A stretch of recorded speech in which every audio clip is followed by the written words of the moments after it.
Chers prédicateurs, amoureux de la parole de Dieu, vraiment nous vous saluons partout ailleurs là où vous êtes, vous qui aimez la parole de Dieu tout entière.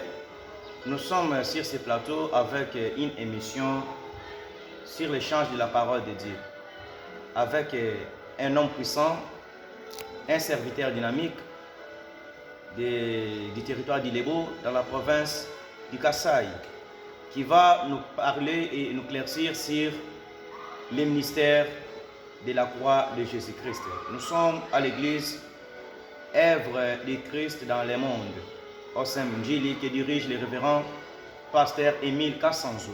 À bientôt, nous allons le recevoir sur notre plateau, afin qu'il puisse nous éclaircir à ce qui concerne le ministère sur la croix de Jésus. Car aujourd'hui, le monde est en train de périr. Les gens ne savent pas d'où ils sont en train d'aller. Et nous croyons beaucoup sur l'idolâtrie. Nous devons savoir ce soir, ensemble avec l'homme de Dieu, le révérend Émile Kassanzo. À bientôt, nous allons le recevoir sur notre plateau. Bonjour, monsieur le révérend pasteur Émile Kassanzo. Bonjour, très cher et aimable journaliste. Nous sommes vraiment heureux de vous recevoir ce soir sur notre plateau, à ce qui concerne l'émission Échange sur le ministère de la croix de Jésus-Christ. Je ne sais pas comment... Bonjour, homme de Dieu. Bonjour, très cher et aimable journaliste. Nous sommes vraiment heureux de vous recevoir ce soir sur notre plateau. Je ne sais pas quelle est votre mission ou soit quel est votre but sur notre plateau ce soir. Tout à fait. Je dis d'abord merci au Créateur incréé, le Seigneur Jésus-Christ. Je remercie tous les peuples de Dieu du monde entier, en particulier ceux de l'OSEM, surtout l'OSEM Mungili aussi. Vous aussi également, là, je vous remercie, Merci, je vous aime bien. Merci à vous. Bon, en fait, c'est un honneur pour moi, c'est une joie pour moi d'être votre invité du jour. Je crois les mobiles de ma présence dans ce plateau. Comme vous l'avez déjà annoncé là, je suis là pour le partage. L'OSEM Dili organise ce cadre ici pour partager la parole de Dieu avec le peuple de Dieu, pourquoi pas avec tout le monde. C'est ça vraiment le mobile de notre présence ici. Non, si possible de nous présenter le thème du jour, ou soit l'intitulé de l'émission ce soir, parce que nous avons réussi dans notre émission l'échange sur la parole de Dieu. Ok, l'échange d'aujourd'hui va tourner autour d'un grand thème, un thème très important. D'un grand thème, un thème très important. Action. Mais comment Et bon, ni na coupé, bah, action. C'est lui qui a fait la parole, monsieur. Ok, j'étais en train de dire que j'ai béni le Seigneur pour cette opportunité qu'il nous accorde pour entrer en contact avec les enfants de Dieu à travers les ondes. Bon, j'étais en train de dire que l'échange d'aujourd'hui va tourner autour du thème très profond, très important pour chaque enfant de Dieu. Ce thème, c'est les mystères de la croix de Jésus-Christ. Tel est notre thème avec lequel nous allons échanger aujourd'hui avec le peuple de Dieu. Effectivement, merci. Et je pense, j'espère, on vous suit et on nous voit partout ailleurs par les amoureux de la parole de Dieu ce soir. Ok, à ce qui concerne l'échange, vous avez dit, nous allons parler sur les missions et les ministères sur la croix de Jésus-Christ. Si possible, de donner d'abord la lumière à ce qui concerne les ministères et les ministères. Bon. Parce qu'aujourd'hui, tant de personnes ont beaucoup de lacunes et ça nous fait beaucoup de mal. Ok. Bon, les ministères, c'est en rapport avec le travail que Dieu a confié à ses enfants. Là, ça peut s'appeler ministère. La tâche, le travail, les dons divins que Dieu a placés dans ses serviteurs. Les ministères, il y en a 5. Nous avons le ministère apôtres, évangélistes, pasteurs, docteurs, ainsi de suite, prophètes aussi. Mais les mystères, mystère c'est différent avec ministère. Mystère, c'est quelque chose qui est caché, hein?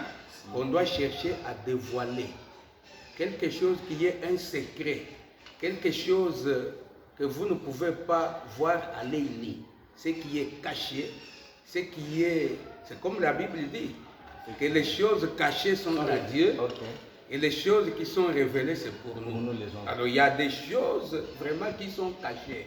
Alors, il faut entrer dans la pensée de Dieu pour arriver à les dénicher, à les dévoiler. C'est ça ce que nous appelons mystère. Merci, merci les révérends. Je ne sais pas si les gens nous suivent bien en ce qui concerne cette différence-là entre les ministères et les mystères.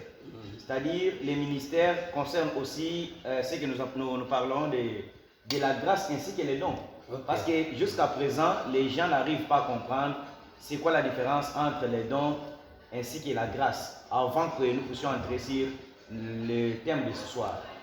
Si vous pouvez un peu donner encore l'éclaircissement sur ces deux points, les dons ainsi que la grâce. Bon, la grâce, c'est une faveur imméritée. Moi, je peux déjà dire que l'Église est l'objet de la grâce de Dieu. Effectivement. Parce que l'Église que nous voyons aujourd'hui, Église, était dans les oubliettes. D'ailleurs, si vous lisez la parole de Dieu, si vous lisez les prophètes Daniel, dans les 70 semaines de Daniel, vous allez comprendre que sur le plan du salut, l'Église ici n'était pas concernée. Le plan du salut, c'est Israël qui était vraiment concerné. C'est quand Israël a tourné dos au Seigneur Jésus-Christ, qui était venu pour les sauver, c'est à ce moment-là que Christ les a abandonnés. Et quand il les a abandonnés, il est venu vers nous, les gens des nations, ce que la Bible appelle, Paul nous appelle, nous étions des oliviers sauvages. Nous étions vraiment des oliviers sauvages. C'est-à-dire qu'il y avait des oliviers francs. Alors, lorsque les oliviers francs, lorsque Israël a rejeté les Messies qui étaient venus pour les sauver, parce que la Bible dit, la lumière est venue parmi les siens, et les siens ne l'ont point reçu. Alors, les siens là, c'était Israël. La lumière, c'était Christ. Christ était venu pour sauver Israël. Mais malheureusement, Israël l'a rejeté. Et quand Israël rejette le Messie, rejette la lumière, maintenant le Messie tourne dos à Israël et il nous regarde, nous les gens des nations. C'est ça la grâce. Nous sommes sauvés par la grâce. Nous, Église, nous sommes sauvés par la grâce. Et raison pour laquelle nous n'avons pas à nous enorgueillir, tout ça. Ce n'est ni par nos efforts, ce n'est ni par nos capacités. Ni par nos moyens. Nous sommes ce que nous sommes aujourd'hui par la grâce de Dieu. Maintenant, les dons, c'est aussi une faveur, c'est aussi quelque chose que Dieu donne à son enfant. C'est comme la Bible dit là, celui qui est descendu, c'est celui qui est monté. Et quand il est monté, l'objectif c'était quoi? De remplir toute chair. Et en remplissant, il a fait les uns comme. Ce sont des dons. Comme les apôtres. Ce sont des dons qu'il a donnés à l'Église. Il a donné aux uns comme apôtres, prophètes, et ainsi de suite. Ça, ce sont des dons. Merci. C'est des dons vraiment. J'espère que nous pouvons retourner sur d'abord notre thème de ce soir. Sur le mystère de la croix de Jésus-Christ. En ce qui concerne ce sujet, quel message que vous nous avez apporté ce soir? Merci beaucoup, mon très cher bien-aimé. Je sais que le mystère de la croix de Jésus-Christ, c'est un thème central de la foi chrétienne.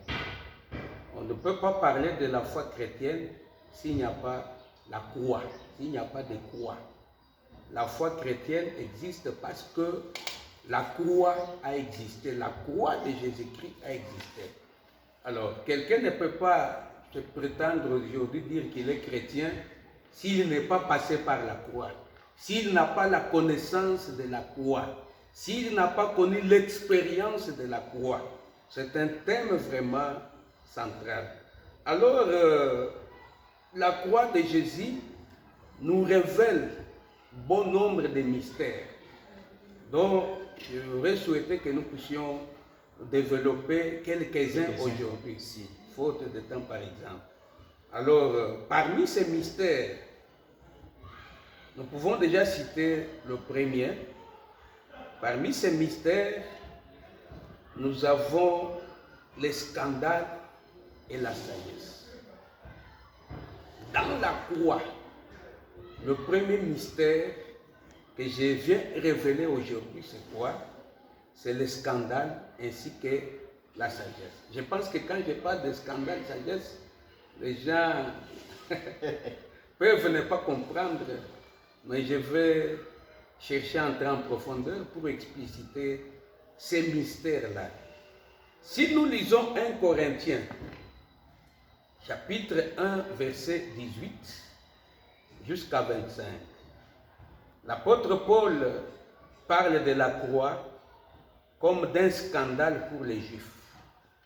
Vous comprenez là où nous avons tiré ça? Effectivement. Il dit, il parle de la croix comme un scandale pour les Juifs et une folie pour les païens. Mais pour les croyants, elle est une puissance et la sagesse de Dieu. Permettez un peu qu'on entre en profondeur. Pourquoi la croix est un scandale? Vous savez, du temps des enfants d'Israël, tout celui qu'on devait pendre sur la croix était un malfaiteur, un criminel. C'est celui-là qu'on devait pendre sur le bois ou sur la croix. Bon, parlons du bois. Tout celui qu'on pendait sur le bois était un criminel, un malfaiteur.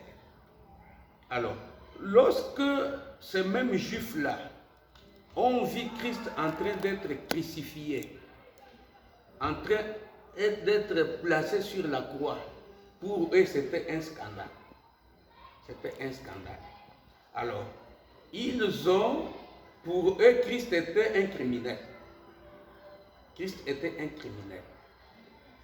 Mais pour nous, c'est une grande leçon. Il a accepté de se faire criminel, de mourir comme un criminel, en vue de sauver tous les criminels. Vous comprenez ces mystères-là? Oui. C'était un scandale. C'était vraiment un scandale pour les Juifs. Ça, c'est ce que Paul a dit. Scandale pourquoi? Parce que tout celui qui était pendu au bois, c'était un criminel, un malfaiteur, un pécheur. Celui qui a marché à l'encontre de la loi.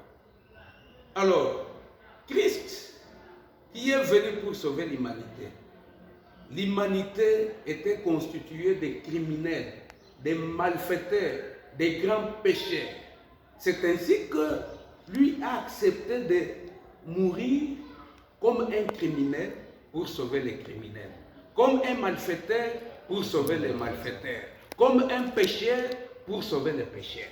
Alors déjà, je voudrais que tous les impudiques qu'ils sachent que Christ était mort comme un pécheur pour les sauver. Tous les voleurs aujourd'hui, tous les chanvrons, tous les magiciens, tous les féticheurs, je voudrais qu'ils sachent que quelqu'un était mort pour eux sur la croix pour qu'ils soient sauvés. En d'autres termes, il s'est substitué. Si vous lisez dans l'Ancien Testament, dans l'histoire du tabernacle, il a pris la place d'eux. Alors, je dis déjà au public, je dis déjà à tous les pécheurs que Christ avait pris votre place. Christ avait pris votre place et il a subi tout ce que vous devriez subir. Raison pour laquelle aujourd'hui, vous n'avez pas à tarder, vous n'avez pas à traîner, vous avez tout intérêt de donner votre vie à ce Christ ici. Comme lui était déjà mort pour vos péchés, pour vos mauvaises actions, Si vous croyez en lui, si vous venez en lui, vous serez réellement sauvés. Alors la croix, vraiment, c'est un scandale. Oui, merci, monsieur, cher révérend pasteur. En ce qui concerne la croix, vous avez dit, c'est un scandale et une sagesse de Dieu. Oui. Bon, si possible, de donner aussi la lumière et l'éclaircissement à tous ceux qui nous suivent. Pourquoi, en parlant, vous avez utilisé le terme la croix ainsi que les poteaux, soit les bois. Pourquoi les gens, dans d'autres écritures, on nous parle des poteaux et dans d'autres interprétations, on nous parle de la croix. Jusqu'à ce niveau-là, les gens n'arrivent pas à comprendre l'utilité de la croix ainsi que du poteau. Si possible, de nous donner encore l'éclaircissement. Bon, tout à fait, je crois que c'est un problème de tradition. Les traditions. Les Juifs, ils pendaient les criminels sur les poteaux. Mais les Romains, c'était sur la croix. Bon, retournons d'abord aux Juifs. Vous connaissez l'histoire d'Aman qui voulait faire mourir Mardochée. Autour de cette histoire-là, vous allez découvrir noir sur blanc que c'était les bois. C'était les bois sur lesquels Mardochée voulait comprendre, et Aman voulait comprendre Mardochée. Mais cela a tourné contre lui-même. C'est pas déjà en passant, je dis aux gens, tous ceux qui complotent contre vous, ces malheurs-là vont tourner contre eux-mêmes. Okay. Alors, la tradition juive utilisait les bois, mais la tradition romaine, Jésus a été crucifié, c'était par les Romains. Alors, chez les Romains, ils n'utilisaient pas les bois, ils utilisaient la croix. C'était la croix. Christ était mort sur la croix. Lui, Christ n'était pas mort, crucifié sur les bois, sur des bois bien sûr, mais ce n'était pas sur un poteau. Il n'était pas crucifié sur un poteau, comme ça a été le cas d'Aman. Ça, c'était la tradition juive. Mais Christ n'était pas mort parmi les Juifs, mais il était mort chez les Romains. Alors chez les Romains, c'était la croix, ce n'était plus les bois. Je ne sais pas si... Oui, nous vous suivons bien, mais en parlant là, vous nous avez encore ajouté une chose là qui peut nous enlever encore l'équivoque. Vous avez dit la croix utilise des poteaux, des bois, soit des sticks. Maintenant, les poteaux, nous avons seulement un stick. Si c'est un langage codé ou comment, vous pouvez encore nous éclaircir. Ici, on utilise des sticks ou soit des bois, et de l'autre côté, il n'y a qu'un poteau seulement. Bon, de toutes les façons, du temps des enfants d'Israël, c'était un poteau. C'était vraiment un poteau. Quand Christ est arrivé, ce n'était plus un poteau, c'était devenu de bois. Bon, déjà, quand nous lisons dans l'Ancienne Alliance, il y a quelque part, si je ne m'abuse pas dans Ézéchiel, où Dieu dit à son serviteur, le prophète, que tu vas prendre 2 bois. Sur un bois, tu vas écrire la tribu de Juda. Sur l'autre bois, tu vas écrire, je ne sais pas, Samarie ou quoi comme ça. Parce que Israël avait connu un schisme. Ils étaient divisés. Il y avait 10 royaumes, 10 tribus qui formaient un royaume et 2 tribus qui formaient un autre royaume. C'est-à-dire c'était une division. Vraiment une division. Alors, Dieu leur a prêché la réconciliation, l'unité, à travers son serviteur. Il lui a dit, tu vas prendre 2 bois. Sur le premier bois, tu vas écrire le nom des 10 tribus. Sur un autre bois, tu vas écrire le nom de ces 2 tribus-là. Et tu vas mettre ça ensemble. Quand on va te demander que pourquoi tu fais ça, tu vas leur dire que c'est la réconciliation. La réconciliation.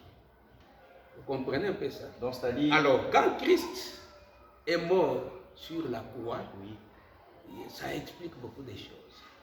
La croix d'abord forme les signes d'addition. Dans les choses de Dieu, nous devons additionner les bonnes choses et soustraire les mauvaises. Nous devons additionner la prospérité, nous devons additionner l'amour, nous devons additionner des bonnes valeurs, mais soustraire des mauvaises. Bon, la croix, c'est aussi un signe de réconciliation. Quand Christ est venu, c'était pour nous réconcilier d'abord avec Dieu. Parce que depuis le péché d'Adam, l'homme était séparé de Dieu. Alors Christ est venu mourir sur la croix. La croix est comme un pont. Parce que quand l'homme a péché, il s'est creusé entre lui et Dieu un puits, un grand puits. Vraiment un grand puits. Et ce grand puits-là qui faisait que l'homme ne rentre plus en contact avec Dieu. Alors quand Christ est mort sur la croix, c'était pour réconcilier cet homme-là avec son Dieu. Parce que Dieu n'aime jamais la mort d'un pécheur. Il aime toujours que les pécheurs se répandent et qu'ils reviennent à lui. Alors la croix était une sorte de pont, un signe de réconciliation de l'homme avec son Dieu. De deux, la croix était aussi un signe de réconciliation de l'homme avec son frère homme. Vous voyez où ça? Il y a une réconciliation verticale, c'est-à-dire l'homme avec Dieu. Il y a une réconciliation horizontale, c'est-à-dire les hommes entre eux. C'est-à-dire déjà en passant, je peux demander aux frères et sœurs qui ne se parlent pas, réconciliez-vous. Amen. Réconciliez-vous. Dieu, c'est un Dieu d'unité. Il dit dans la prière sacerdotale que Père, comme toi et moi nous sommes un, je voudrais qu'eux aussi soient un. Alors dans ce monde, nous n'avons pas à tenir compte de nos rangs sociaux, nous n'avons pas à tenir compte de nos couleurs, nous n'avons pas à tenir compte de nos races, nous n'avons pas à tenir compte de nos tribus et toutes ces choses-là. Mais par l'amour de la croix, nous devons être réconciliés, nous devons être unis.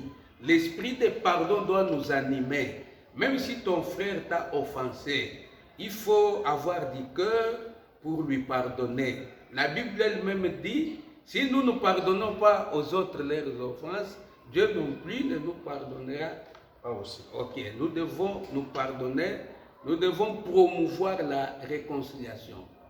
Dans nos maisons, l'homme et la femme, vous devez vous réconcilier.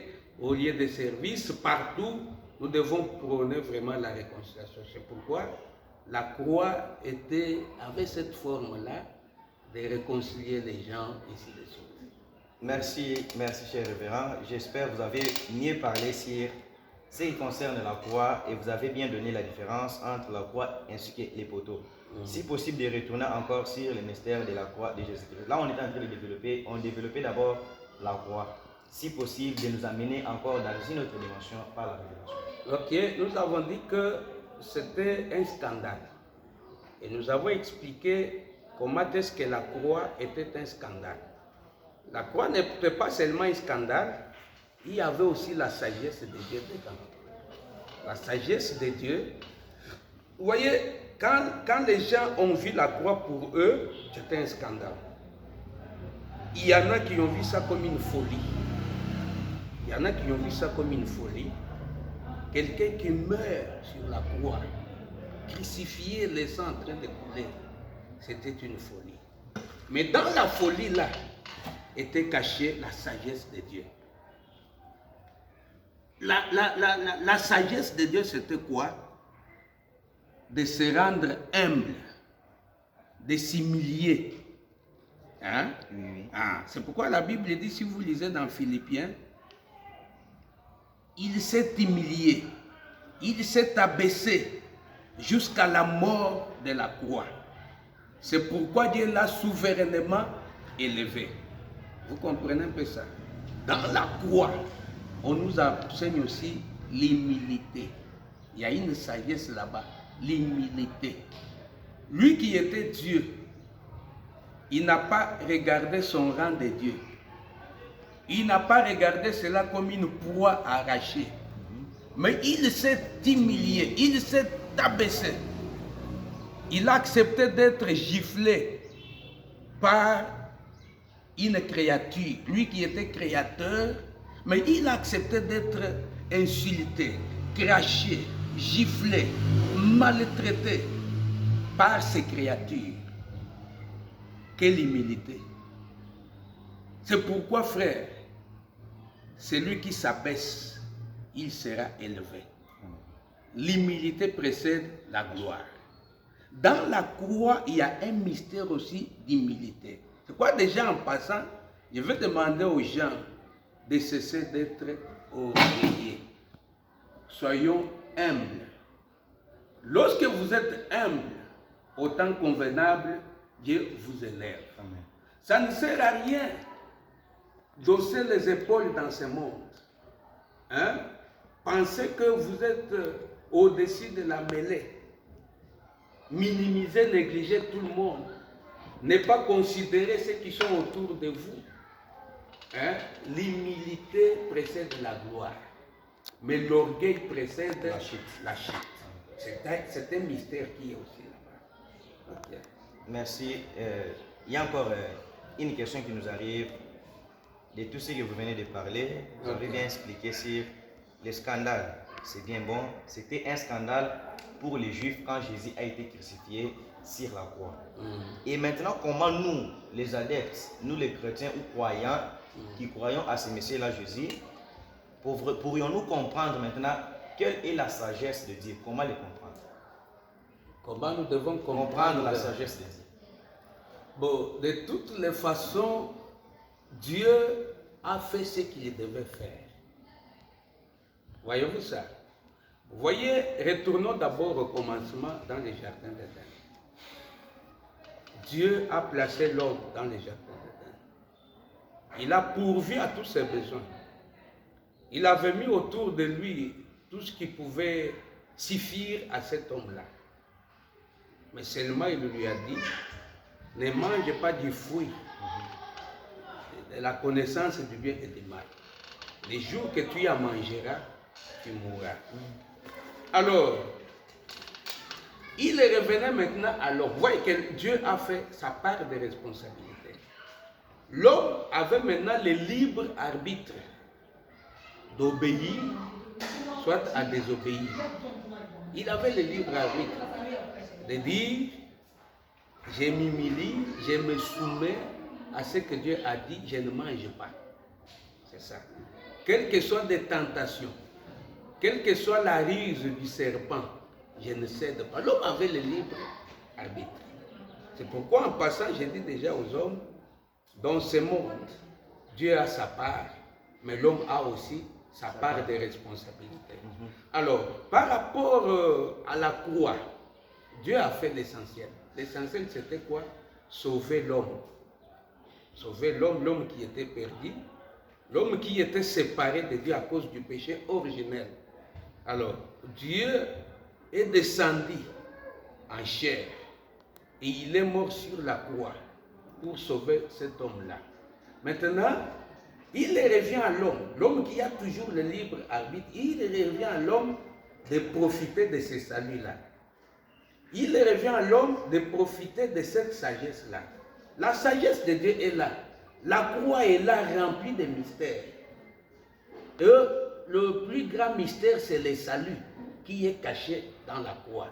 Maintenant, il revient à l'homme, il revient à l'homme de s'approprier de cette sagesse. Ça, c'est ce que moi je peux dire. Il revient à l'homme de s'approprier de cette sagesse-là, de s'approprier de la croix, de s'approprier de l'œuvre de la croix. Il revient vraiment à l'homme. L'homme a tout intérêt de s'approprier de cette œuvre-là. C'est pourquoi, dans ce monde, la parole de Dieu est prêchée. Les enseignements, nous donnons ça à tout moment. Mais tel que nous sommes là, nous n'allons pas prendre le fouet pour fouetter les gens. Repentez-vous. Non, non. Venez au Seigneur. La conscience. Nous nous présentons la sagesse de Dieu. Maintenant, il revient à l'homme de s'approprier de cette sagesse-là. Il revient à l'homme de s'approprier de la croix-là. C'est pourquoi j'ai dit l'homme a sa part de responsabilité. J'ai dit aux frères et sœurs, que Dieu est là. Si vous lisez dans l'Apocalypse, la Bible dit ceci. Je me tiens à la porte de ton cœur, je frappe. Si tu m'entends et tu m'ouvres, j'entrerai. Vous comprenez que l'homme doit ouvrir. L'homme doit entendre. Qu'est-ce qu'il doit entendre? La parole de Dieu. Et après avoir entendu la parole de Dieu, l'homme doit ouvrir. Et quand il ouvre, Christ entre. Vous ne voyez pas l'exemple de Zachée. Zachée lui-même a déployé des efforts. Il a commencé par s'humilier. Il a commencé par s'humilier, comme il était de courte taille. Il monte sur un sycomore. Tout ça, c'est une histoire que vous connaissez bien. Alors, l'homme a toujours sa part de responsabilité. La sagesse de Dieu est là. La croix est là. Que l'homme accepte, que l'homme s'en approprie. C'est tout ce que je peux vous dire. Il y a ce que nous appelons péché originel. Le péché originel, c'est le péché d'Adam. Le péché d'Adam et Ève. Mais je parle plus d'Adam. Pourquoi? Parce que quand Dieu arrive le soir, il n'a pas appelé Ève, mais il a appelé Adam. Donc il était à la recherche de l'homme et non de la femme. C'est-à-dire la femme est incluse dans l'homme. Parce que c'était la côte, oui. Si. Dieu a créé Adam, mais il a soutiré une côte d'Adam, il en a fait aussi Ève. Donc toutes les questions qu'il posait à Adam, c'est-à-dire Ève était aussi dedans, sous-entendu. Et quand Ève répondait aussi, il parlait comme s'il était seul. Bon. Qu'est-ce que j'allais dire là? Je suis allé en dehors de la question. J'étais en train de dire que déjà dans le jardin d'Éden, l'homme a péché. Il a mangé du fruit de la connaissance du bien et du mal. Fruit auquel Dieu lui avait interdit. Mais il a désobéi, il a transgressé la loi de Dieu. Et cela a fait que Dieu les chasse de sa présence. Et si vous lisez la Bible dans Genèse, là, vous allez découvrir qu'on a placé même des anges, des chérubins, pour empêcher à l'homme de rentrer dans le jardin d'Éden. C'est-à-dire qu'il y avait une séparation, une nette séparation entre l'homme et Dieu. Alors, si vous venez maintenant dans Romains, je crois chapitre 3, qu'est-ce qui est écrit là-bas? La Bible dit, à cause du péché d'un seul homme, le péché s'est répandu dans le monde entier. Je ne sais pas si vous me suivez très bien. À cause du péché d'un seul homme. Le seul homme, c'était qui? C'était Adam. Alors, comme Adam est le père de l'humanité, nous tous, nous sommes ici d'Adam. Notre premier ancêtre, c'est Adam. Même les bébés qui viennent de naître aujourd'hui, nous et nous tous, nous naissons avec le sang adamique. Ce sont nos ancêtres. Aujourd'hui, si vous engendrez un enfant, biologiquement parlant, cet enfant-là est né avec votre sang. C'est votre sang. C'est cela. Même si on va faire le test ADN, on va découvrir dans le sang de cet enfant-là les traces de votre sang. Ainsi que Adam, nous tous aujourd'hui, nous les descendants d'Adam, nous sommes nés avec le sang adamique. Et comme ce sang-là a été corrompu à cause du péché, nous tous, ces péchés-là nous suivent. Je vais vous donner un exemple, je pense que vous allez me donner raison. Un enfant qui vient de naître, il totalise 1 an, 2 ans, 3 ans. Même s'il est seul, vous allez voir, l'enfant est capable d'ingérer. Sans qu'on l'apprenne. Sans qu'on lui apprenne que dans ce monde on insulte les gens, on dit, mais l'enfant est capable d'insulter. Kabi, Nyama, Osakananangai. L'enfant est capable, vous lui donnez quelque chose, il vous prive. Vous lui demandez, il vous prive. Pourquoi? Parce que l'enfant est né avec le sang adamique, le sang du péché. C'est pourquoi Romains 3 dit, tous ont péché et sont privés de la gloire de Dieu. Tous ont péché, le monde entier a péché à travers le sang adamique. Et ce monde est privé aussi de la gloire de Dieu. Alors, ce qui a créé, ce qui a fait que l'homme soit éloigné de Dieu, pour que la croix intervienne, nous sommes toujours dans notre thème, pour que la croix intervienne, c'était le péché adamique. C'est le péché adamique. Et déjà, je peux demander à tout le monde, à tous les enfants de Dieu, il faut éviter la vie de péché. Les péchés nous séparent d'avec Dieu. Les péchés, n'importe lesquels, nous séparent avec Dieu. Dieu, il est un Dieu saint. Il est un Dieu saint. Alors, il veut aussi que tous ceux qui s'approchent vers lui, qu'ils soient aussi saints. Nous avons affaire à un Dieu saint. Alors, nous prenons la sanctification. Nous devons éviter la vie des péchés. Pourquoi? Parce que les péchés nous séparent de Dieu. Les péchés créent une barrière entre nous et Dieu. C'est le péché adamique qui a séparé l'homme de Dieu. Ok, merci, cher révérend. Nous sommes arrivés presque à la fin de notre émission ce soir. Vous nous avez parlé sur 3 points des ministères et des mystères de la croix de Jésus-Christ. Je ne sais pas qu'est-ce que les adeptes et les gens qui nous suivent peuvent retenir à ce que vous avez parlé sur le mystère de la croix de Jésus-Christ. Bon, en guise de conclusion, je vais demander aux frères et sœurs, je vais demander au monde entier, même tous ceux qui nous suivent à travers les réseaux sociaux, de s'approprier de l'œuvre de la croix. Parce que dans l'œuvre de la croix, dans la croix de Jésus-Christ, se cachent beaucoup de mystères. Entre autres, les quelques-uns que nous avons énumérés aujourd'hui. Je sais que la liste est longue. Le samedi prochain, je serai encore ici pour poursuivre, mais je vais demander à tous les enfants de Dieu de s'approprier de l'œuvre de la croix. La croix est un scandale. Alors Christ a accepté de mourir comme un criminel pour sauver les criminels. Je vais demander à tous les pécheurs, je vais demander à tous, bon, je ne voudrais pas les appeler les païens, je vais demander aux frères et sœurs, tous ceux qui me suivent partout dans le monde, de donner leur vie au Seigneur Jésus-Christ. Quelle que soit la taille de votre péché, Christ était déjà mort sur la croix pour ça.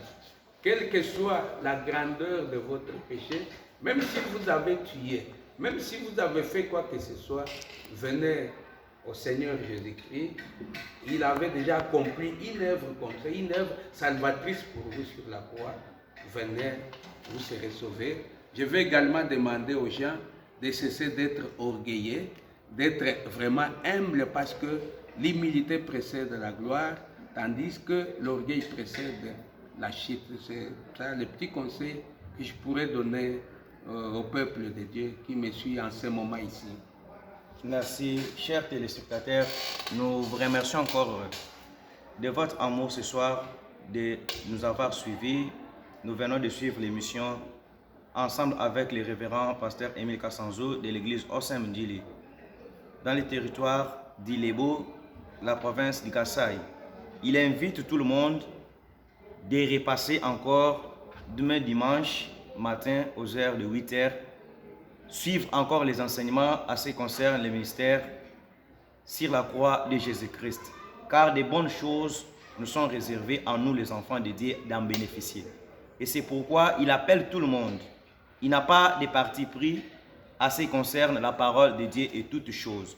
C'est pourquoi nous vous disons grandement merci d'être toujours branchés et d'être toujours fidèles à notre chaîne. Et nous retournons au révérend de faire une prière de clôture. Ok, merci bien. Déjà en passant, je rappelle aux gens que notre chaîne YouTube, c'est Osem Ndili officiel. Si vous tapez Osem Ndili officiel, vous allez vraiment suivre tous les enseignements ainsi que les activités de notre Église. Nous pouvons prier. Père tendre, merci pour ce temps que tu nous avais donné et à travers lequel tu nous as donné la possibilité de faire ce partage autour de ta parole. En ce moment, Seigneur, je te demande, tout celui qui nous a suivis, je voudrais que ta grâce soit répandue sur lui.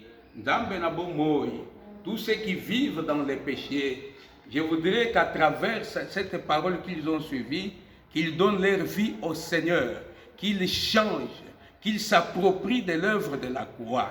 Elohim El Shaddai, par l'autorité que tu m'as léguée, je brise les liens sataniques, je renverse des barrières qui bloquent ton peuple aujourd'hui, qui bloquent les enfants de Dieu à ne pas donner leur vie au Seigneur Jésus-Christ.